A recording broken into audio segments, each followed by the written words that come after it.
Hello guys and welcome back to my channel. Today in this video I'm going to give you a quick update regarding the Racerstar BR2306 POPO compatible motors which I've recently reviewed. Just as a reminder, when I first bench tested these motors I had a problem where the propeller was detached, which was pretty dangerous, and I wasn't sure if it was because of my mistake or these motors are faulty. However, after trying these motors outdoors, I can tell you that the same thing happened to me in the middle of the flight, and that's why you only see 3 propellers on the quadcopter. Luckily, no harm was done, and even the quadcopter is in one piece, but I can tell you that you should avoid getting these motors, and if you are on the budget, there are other better options like the DYS Sangjuk or even the regular version of the BR2306 from Racerstar. At first I thought that everything was okay, but I was still careful while flying the quadcopter because I was afraid that this thing is going to happen. So luckily no harm was done when I crashed the quadcopter. However, if you have these motors, you should be extremely careful, and I did make sure that the propeller is locked, but it didn't prevent it from happening. And you can see, for example, that the spring over here is stuck, and that's why the propeller was detached. And when I first put it on, it was okay. So something bad happened, and I don't think that this motor is going to act normally.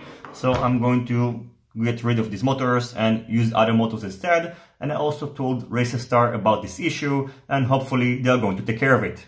Now I'm going to share the short flight footage and the crash. And I did want to record the video using an onboard DVR, however the file got deleted after the crash, so what you're about to see is just the FPV feed.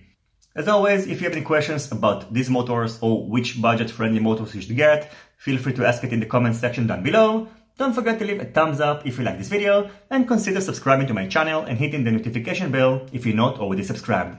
See you in my next videos, and goodbye.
Okay, so the propeller just took a hike in the middle of the flight, and that's what happened.